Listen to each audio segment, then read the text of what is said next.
আসলে গুলশানের যে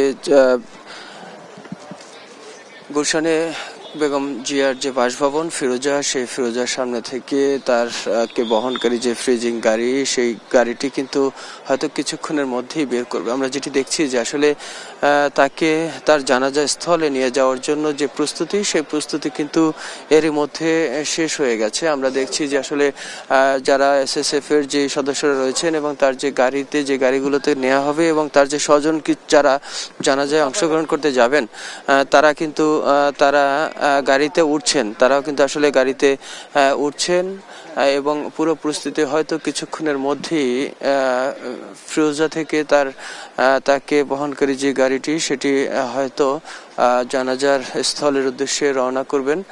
এই মুহূর্তে আমরা যেটি দেখছি যে আসলে এখানে তাকে নিয়ে যাওয়ার জন্য এখান থেকে গুলশান 2 হয়ে তার গাড়িবহরটি যাবেন এবং রাস্তাগুলোতে কিন্তু পুরোপুরি নিরাপত্তা নিশ্চিত করা হয়েছে। পুলিশ সদস্যরা সেটি নিশ্চিত করছেন, এছাড়া অন্য আইনশৃঙ্খলা বাহিনীর সদস্য যারা রয়েছেন তারা সেইগুলো নিশ্চিত করছেন।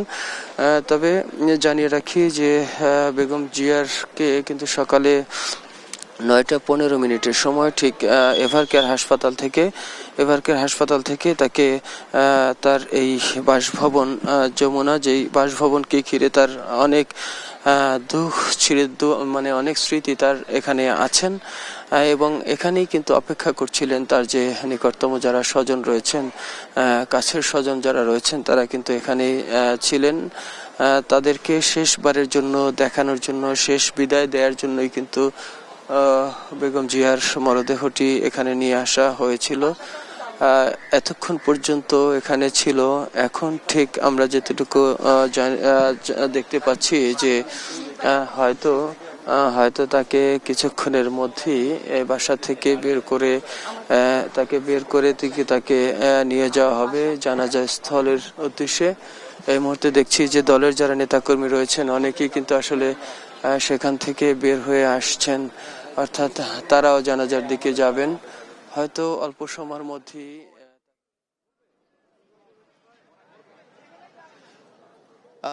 ইতিমধ্যে আসলে যে সংসদ ভবন এলাকা জনসমুদ্রে পরিণত হচ্ছে।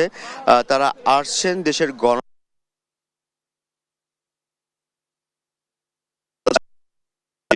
করার জন্য। এবং বলে রাখি, আসলে বাংলাদেশের যারা বিপ্লবী বা রাজনীতিবিদ যারা ছিলেন, তাদের একটা কথা ছিল যে বাংলাদেশ ভালো আছে কিনা তা খালেদা জিয়াকে দেখলেই বোঝা যেত। তার মুখে হাসি থাকলে দেশ হাসতো, তার চোখে কান্না থাকলে বাংলাদেশ কাঁদতো।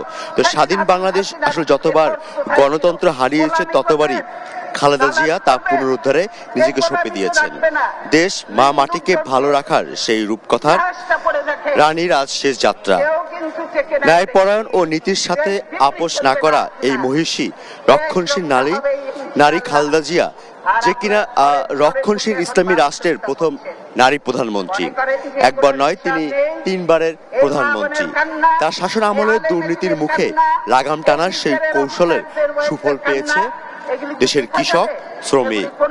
নারী শিক্ষাকে গুরুত্ব দিয়েছেন খালেদা জিয়া, তাই তো আজ ঘরে ঘরে কর্মজীবী নারী।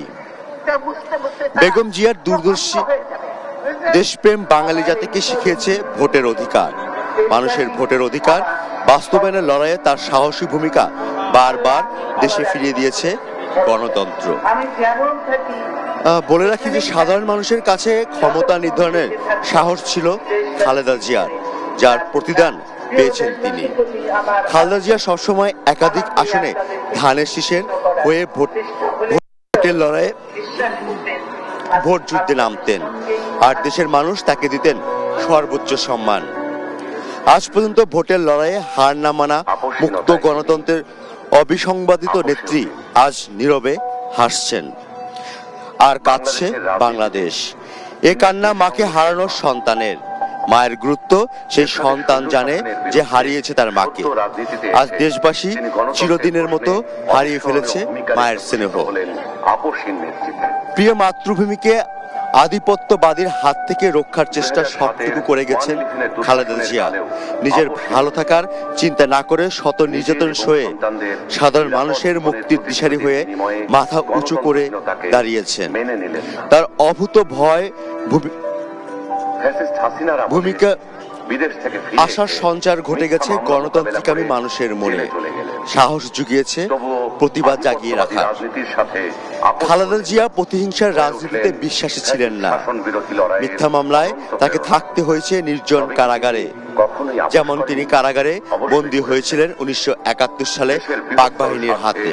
অনেক গুরুত্বপূর্ণ মুহূর্তে খালেদা জিয়া যখন ঢাকা কেন্দ্রীয় কারাগারে ছিলেন, সেখানে ছিল না অন্য কেউ। স্বাধীনতা সার্বভৌমত্বই তাকে বাড়ি ছাড়াও করা হয়েছিল এক কাপড়ে। এরপরও বিদ্বেষের কিছু ছিল না বেগম জিয়ার মনে। একের পর এক হামলা হয়েছে খালেদা জিয়ার গাড়ি বহরে। তিনি এক আল্লাহর উপর ভরসা রেখেছেন। ভিগো ওয়্যার গার্ড প্রয়োজন মতো বাঁকানো যায়, অধিক চাপেও ভাঙে না। ভিগো। তিনি বিচার দিয়েছেন সৃষ্টিকর্তার কাছে, তিনি বিচার দিয়েছেন দেশের মানুষের কাছে। তিনি কখনো প্রতিহিংসার কথা বলেননি, কখনো প্রতিশোধ নেওয়ার কথাও বলেননি। তার উপরে এত যে নির্যাতন, এত হামলা, তবুও দমিয়ে রাখা যায়নি গণতন্ত্রের এই মহিষী নারীকে। শেষে বাধ্য হয়ে তার বাড়ির সামনে মাসের পর মাস ফেলে রাখা হয় বালুর ট্রাক। 5 আগস্ট বিদেশ ফ্যাসিস্ট পালিয়ে যাবার পর তিনি সবাইকে শান্ত থাকার বার্তা দেন, দেশে শান্তি প্রতিষ্ঠার দর্শন দেন। প্রতিশোধ, প্রতিহিংসার শব্দ উচ্চারণ হয়নি খালেদা জিয়ার মুখে। প্রতিটি যুগে একজন আইকন থাকে, বেগম জিয়া সেই যুগের। বেগম জিয়া এই যুগেরই আইকন। ফ্যাসিবাদের নির্দয় অত্যাচারের মধ্যেও তিনি লড়াই গেছেন মানুষের বাক স্বাধীনতার জন্য, মানুষের নিরাপত্তার জন্য, আইনের শাসন প্রতিষ্ঠার জন্য। 24 পরবর্তী নতুন বাংলাদেশের অধিনায়ক হয়েছেন তিনি। সকল রাজনৈতিক দল এবং অন্তর্বর্তী সরকার থেকে শুরু করে যখনই দেশের সংকট, ঐক্যের সমস্যা এবং দেশে যখন আবারও ফ্যাসিস্ট এবং স্বৈরাচার যার মাথাচাড়া দেওয়ার বিষয় ছিল, সেখানেই খালেদা জিয়া এবং বিএনপি প্রতিবাদ জানিয়েছে, রুখে দাঁড়ানোর চেষ্টা করেছে, সবাইকে ঐক্যবদ্ধ রাখার চেষ্টা করেছে, নিজেদের দলীয় স্বার্থ, নিজেদের ব্যক্তিগত স্বার্থ সবকিছুকে ঊর্ধ্বে রেখে। বেগম জিয়া আগামীর বাংলাদেশের ইতিহাসের কিংবদন্তি হয়ে থাকবেন, যা আজ তার শেষ বিদায়ের জানাজায় লোকসমাগম সকাল থেকে তার একটা প্রমাণ দিয়ে যাচ্ছে। এখানে মানুষ আসছে সুশৃঙ্খলভাবে, তারা তাদের অবস্থান নেওয়ার চেষ্টা করছে এবং দেশের বিভিন্ন প্রান্ত থেকে যারা আসছেন সবার হৃদয়ে যে রক্তক্ষরণ, বাংলাদেশের হৃদয়ে যে রক্তক্ষরণ, সেই রক্তক্ষরণ আমরা তাদের সকলেরই আসলে চোখের ভাষায় বলে দিচ্ছে। কথা বলার সময় মানুষ কেঁদে ফেলছে হাউ মাউ করে। স্বাধীনতা বিরোধী চক্রান্ত সহজে দমন করা যাবে না। বেগম জিয়ার সেই বক্তব্য দিয়েছিলেন যখন স্বৈরাচার এরশাদের পতনের আগ মুহূর্তে। তখন তিনি বলেছিলেন যে দেশ বিরোধী সেই শক্তি যদি মাথাচাড়া দেয়, তাহলে স্বৈরাচার শক্তি আবারও দেশের বিপর্যয় ডেকে আনবে। এমন ভবিষ্যৎবাণী 4 দশক আগেই করেছেন বাংলাদেশের অধিনায়ক খালেদা জিয়া। তার এই যে দর্শন এবং তার দেশ গড়ার, মেধাভিত্তিক দেশ গড়ার যে চিন্তা ভাবনা, সেই চিন্তা ভাবনার স্থান থেকে খালেদা জিয়া বাংলাদেশের নারীদের সুযোগ করে দিয়েছিলেন বিনামূল্যে সরকারি চিকিৎসার, শিক্ষার, সকল বিষয় নিয়ে তিনি তার দূরদর্শী যে স্থান ছিল, সেই 4 দশক আগে তার যে দূরদর্শী চিন্তার প্রতিফলন আজ প্রতিটা ঘরের নারীরা কর্মমুখী হয়েছে। এবং শুধু নারীরা কর্মমুখী হয়নি, তিনি বাংলাদেশের পোশাক শিল্পের যে বিপ্লব ঘটিয়ে গেছেন শহীদ রাষ্ট্রপতি জিয়াউর রহমান, সেই বিপ্লবের ধারাবাহিকতা ধরে রাখার জন্য এবং সেই পোশাক খাত তিনি বুঝে গিয়েছিলেন যে আসলে বাংলাদেশের যে কর্মসংস্থান, কৃষিভিত্তিক একটা রাষ্ট্রে এখানে উৎপাদনমুখী কর্মসংস্থান না বাড়ানো গেলে আগামীর যে জনসংখ্যার যে বৃদ্ধি, সেই বৃদ্ধিত জনসংখ্যাকে তারা খুব একটি তাদের যে অর্থনৈতিক মুক্তির স্থান, সেই মুক্তির স্থানকে নিরাপদ করার জন্যই শহীদ রাষ্ট্রপতি জিয়াউর রহমান তার যে ভীষণ দেখিয়ে গেছিলেন, সেই ভীষণ বাস্তবায়ন এবং তা পরিপূর্ণ রূপ দিয়ে দেশের মানুষের স্বস্তিটা এনে দিয়েছিলেন খালেদা জিয়া। তার শাসন আমলে তিনি চেষ্টা করেছেন যে কোনো প্রতিহিংসা নয়, প্রতিশোধ নয়, বরং তিনি তার আপোষহীনতা, তিনি শুধু আপোষহীনতাই ছিলেন না, বিষয়টা তা নয়, তিনি আপোষও করেছেন। তিনি আপোষ করেছেন দেশের গণতন্ত্রের জন্য, দেশের স্বাধীনতার জন্য, দেশের শান্তি ফিরিয়ে আনার জন্য। তিনি সেই আপোষ স্থান থেকে তাকে যখনই বলা হয় সেই আপোষহীনতার জন্য আজ বিগত স্বৈরাচার আমলে দেশের যে বিদেশি প্রভুদের যে দাসত্ব এক পরিণত হয়েছিল, সেই স্থান থেকে খালেদা জিয়া বারবার দেশকে বিদেশি প্রভুর চোখে চোখ রেখে তিনি কথা বলেছেন, এবং তিনি শুধু কথাই বলেননি, তিনি জানিয়েছেন দেশ মাতৃকার জন্য প্রয়োজনে ৭১ যে লড়াই হয়েছে সেই লড়াইয়ের যাত্রা আবারও বাঙালিকে ঐক্যবদ্ধ করে করারও তিনি সেই সাহসের কথা তুলেছেন, মানুষের হৃদয়ে সেই সাহস জুগিয়েছেন তিনি। খালেদা জিয়া জেলে যাবার আগ মুহূর্তে তিনি গিয়েছিলেন দেশের বাহিরে। তখন রাজনৈতিক মহলে গুঞ্জন উঠেছিল যে তিনি আর দেশে ফিরবেন না, কিন্তু স্বজনহারা বেগম জিয়া তিনি বলেছেন এই দেশের মানুষই আমার স্বজন। তিনি ফিরে এসেছিলেন সে সময়, তিনি ফিরে এসে কারাবরণ করেছিলেন, কারাবরণ করার মধ্য থেকে তিনি দেশে শান্তি প্রতিষ্ঠা করে গিয়েছিলেন।